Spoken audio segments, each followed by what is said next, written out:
खैराजपुर गांव, ये गांव वो गांव है जिसके अंदर काफी समय से देखने को मिला है कि राजनीति ऊपर नीचे रही है। लेकिन आज प्राइम 18 न्यूज की टीम जो है खैराजपुर गांव पहुंच चुकी है। आप मेरे पीछे देख सकते हैं कि चुनावी चौपाल लग चुकी है और प्राइम 18 न्यूज की टीम जब खैराजपुर गांव में पहुंची तो आप देख सकते हैं किस तरह से एक माहौल बना हुआ है। यहाँ पे गांव के लोगों से बातचीत करेंगे और उनसे जानेंगे भी कि आखिर उनके मुद्दे क्या हैं और किस मुद्दों को लेकर वो अपना प्रत्याशी चुन रहे हैं। सबसे पहले बात करते हैं यहाँ के युवाओं से, वो क्या कहेंगे इस बारे में। आप युवा हैं, आप क्या सोचते हैं कि प्रधान के लिए क्या कौन सा उम्मीदवार सही रहेंगे? हम चाहते हैं कि गांव में अच्छी शिक्षा के लिए एक तो स्कूल हो, बच्चों के लिए एक डिग्री कॉलेज हो जो बाहर नहीं जाना पड़े। और गांव में मेन रास्ते की सबसे बड़ी प्रॉब्लम है, वो रास्ता क्रॉस होना चाहिए जिससे गांव में 2 रास्ते हो जाएं। अच्छा अच्छा। और बहुत सारी प्रॉब्लम है, एलएमसी की ज़मीन खाली है, गरीबों के घर नहीं है, उनको ज़मीनें मिलनी चाहिए, पट्टे मिलने चाहिए।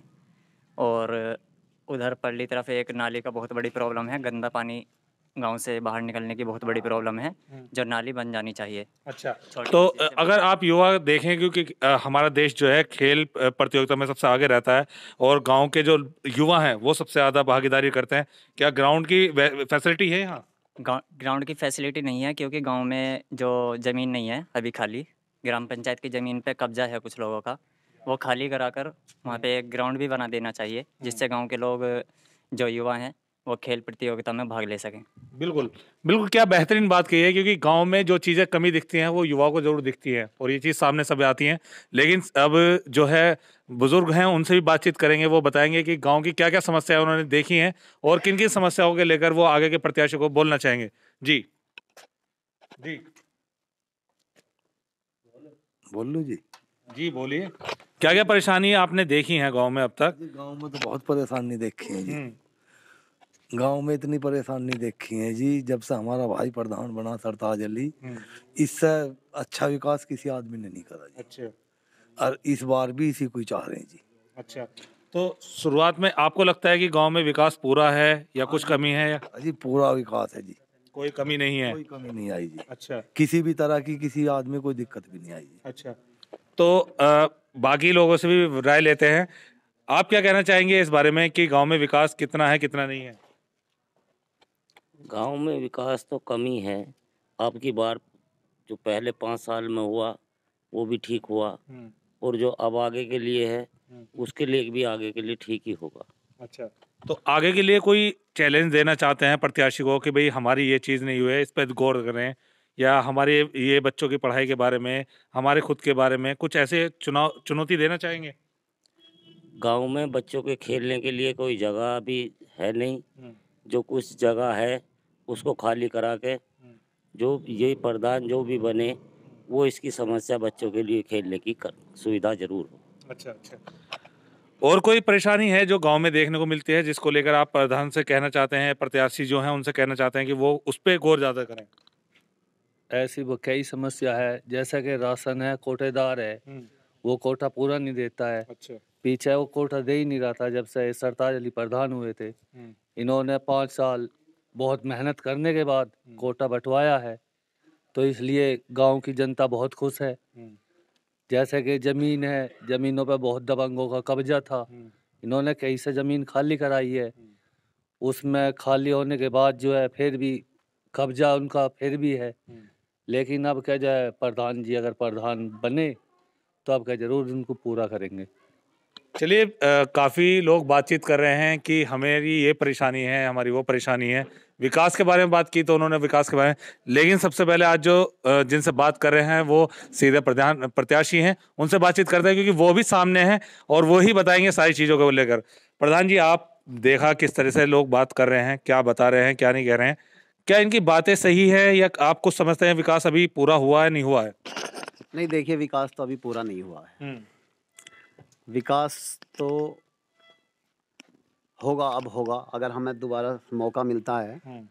कई सारी समस्याएं हैं, जैसे हमारे यहाँ एलएमसी की भूमियों पर दबंगों का कब्जा है। अच्छा, एक हमारे यहाँ 7 बीघा ज़मीन है, उसमें 3 बीघा ज़मीन पे दबंगों का कब्जा है। ये हमारा ड्रीम प्रोजेक्ट है। अगर ये 7 बीघे ज़मीन हमें मिल जाती है तो हमें 2019 में अल्पसंख्यक समाज कल्याण आयोग से 26 करोड़ रुपए बालिकाओं के डिग्री कॉलेज के लिए मिल रहा था। ज़मीन पूरी ना होने के कारण ये हम नहीं करा पाए ये काम। तो उसमें हमने बहुत सारी परेशानियों का सामना करा है और वो मुकदमा हमारा अदालत में लंबित है और बहुत जल्दी वो हम उसे जीत लेंगे। मेरी बात हुई है अपने वकील से, तो उन्होंने बताया कि प्रधान जी आप सही लड़ रहे हैं, ये आपको बहुत जल्दी सफलता मिल जाएगी और ये सफलता अगर मिल जाएगी तो हम इंशाअल्लाह डिग्री कॉलेज बना कर रहेंगे। आपने कॉलेज के लिए बहुत अच्छी बात कही है प्रधान जी। एक जो छात्र हैं वो भी बता रहे हैं, युवा बता रहे हैं कि हमें खेलने के लिए स्थान चाहिए था, वो क्रीड़ा स्थान नहीं मिला है और काफ़ी समस्याएं हैं बच्चों के लिए यहाँ से जाने के लिए। आप स्कूल की पैरवी कर रहे हैं, ये बहुत अच्छी बात है, लेकिन जो बच्चों के अंदर उत्साह है, क्योंकि गवर्नमेंट जॉब के लिए वो अप्लाई करते हैं, कंपटीशन लेवल के लिए, पुलिस के लिए, आर्मी के लिए, उस दौरान आप क्या देखते हैं? देखिए, खेल के मैदान के लिए भी हमने बहुत बहुत मेहनत करी है। खेल के मैदान के लिए मैं आपको बता देना चाहता हूँ, हमारा प्राइमरी स्कूल है। प्राइमरी स्कूल के पीछे हमारा एक नंबर है जो खेल का मैदान में दर्ज है। मतलब खेल का मैदान ऑलरेडी हमारे पास है, लेकिन तालाब उसके बराबर में है और तालाब पे दबाव इतना ज़्यादा है पानी का, उसने हमारा खेल का मैदान काट के तालाब वहाँ बन गया है। उसके बराबर में हमारी ज़मीनें हैं स्कूल की, पिछली तरफ पंचायत घर की भूमि है, वो भी काट के हम वहाँ पे तालाब बन गया है। उसके लिए हमने पिछली बार काम किया है। ये जल भराव की समस्या हमने दूर करने के लिए एक नाली थी जो हमारे गांव को बड़े तालाब से जोड़ती है, उस पर दबंगों का मकान है। उस रास्ते पे वो कभी उन्होंने जब से गांव बसा है कभी नाली नहीं बनने दी। तो हमने 4 साल लगातार प्रयास किया और 4 साल में हमें सफलता मिली। अब हमने नाली वहाँ बना दी है और वो पानी गांव का डाइवर्ट हो गया है। अब छोटे तालाब में पानी का दबाव बहुत कम हो गया है, तो वो पानी जो है खेल के मैदान से दूर हटता जा रहा है। जैसे ही खेल के मैदान से दूर हट जाएगा तो हम उसमें अर्थ फीलिंग करा के और खेल का मैदान ऊपर वाले ने चाहिए तो इस बार हम, अगर हमें सफलता मिलती है तो इस बार हम खेल का मैदान बच्चों को देंगे। अच्छा, तो इसमें अभी जो एक सवाल हमने पूछा है, उस सवाल में बताया गया है कि जो कोटेदार होते हैं वो परेशान करते हैं। काफ़ी समस्याएं, हम गांव-गांव गए हैं, वहाँ पे कोटेदार इस तरीके की परेशानी करते हैं, उसको लेके क्या आप एक्शन लेते हैं? देखिए, ये तो मैं रिक्वेस्ट करूंगा हमारे डीएम, यहाँ के डीएम महोदय से। यहाँ पे लोगों का, अभी हमारी एसडीएम साहब ने हमारी एक मीटिंग ली थी, तो वहाँ कोटेदार भी बुलाया गया था, कोटेदारों को सभी को। तो उनसे पूछा गया कि भाई आपकी दुकान कब से है? तो किसी ने बताया कि सर हमारी दुकान है, हमारे पास 66 है, किसी ने बताया 82 से, किसी ने बताया 83 से, और हमारे यहाँ जो कोटेदार है उस पर 88 से दुकान है। तो ये लोग कमीशन खा खा के नाज, राशन, तेल, सर और क्या कहते हैं आपका चना बेच बेच के इनके पेट ऐसे हो गए कि इनके गुजारे अब कमीशन में नहीं है और ये लोग जो है गरीबों का राशन पूरा नहीं देते। आप आने वाले टाइम में एक्शन लेंगे कड़े? मैं रिक्वेस्ट करूंगा डीएम से, मेरे हाथ में कुछ भी नहीं है, मैं रिक्वेस्ट करूंगा, मैं मैसेज देना चाहता हूं प्रशासन को कि आप ये एनालिसिस कराएं, सर्वे कराएं, गांव-गांव में जाकर इन लोगों के गुजारे नहीं हो रहे। मैं कहता हूं इनसे दुकान को सस्पेंड कराएं इनकी और नए लोगों को मौका दें जिनके गुजारे कम पैसे में हो जाएं। जैसे मैं हूं, मैं समझता हूं मैं हूं, मुझे 50,000 रुपये महीना के खर्चे के चाहिए। एक हमारा भाई ये बैठा है, किसान है, इसका गुजारा 10,000 रुपये में हो जाएगा। अब कोटे की दुकान से 10,000 रुपये तो आसानी से मिल जाएंगे, 50,000 तो नहीं मिलेंगे।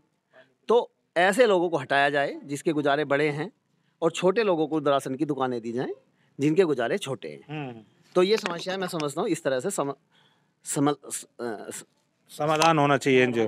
तो एक लास्ट सवाल है, बिल्कुल आखिरी, कि आप प्रधान प्रत्याशी हैं, आप अपना एक मैसेज क्या देना चाहते हैं गांव की जनता को, क्योंकि हर कोई प्रयास कर रहा है कि जीत की दावेदारी है, जीत की दावेदारी। आप पहले प्रधान भी रह चुके हैं, तो आप अब क्या मैसेज देना चाहते हैं?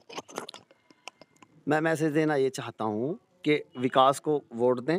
जो लोग विकास कर रहे हैं, जो लोग पढ़े लिखे हैं, उन लोगों को वोट दें। जो लोग इस तरह की क्या कहते हैं एलएमसी भूमि पे कब्जे में संलिप्तता है, जिन लोगों का राशन डीलर हैं, इस तरह परेशान करने की, लोगों को परेशान करने की भावनाएं हैं जिन लोगों को, उनसे दूर जाएं।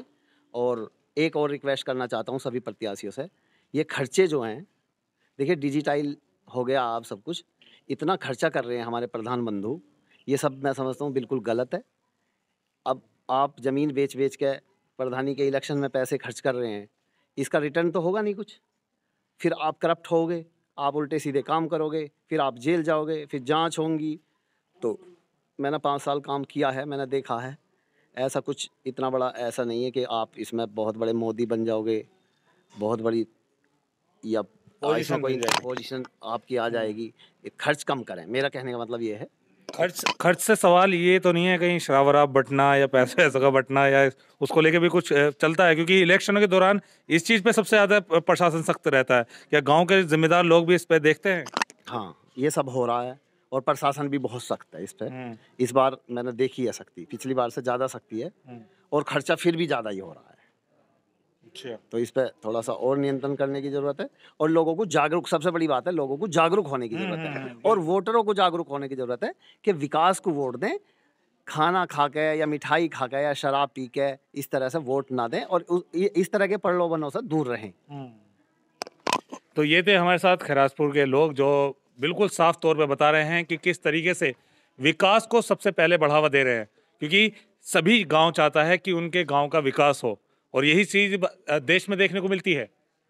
राहिल कस्सार के साथ अफशार उल हक, प्राइम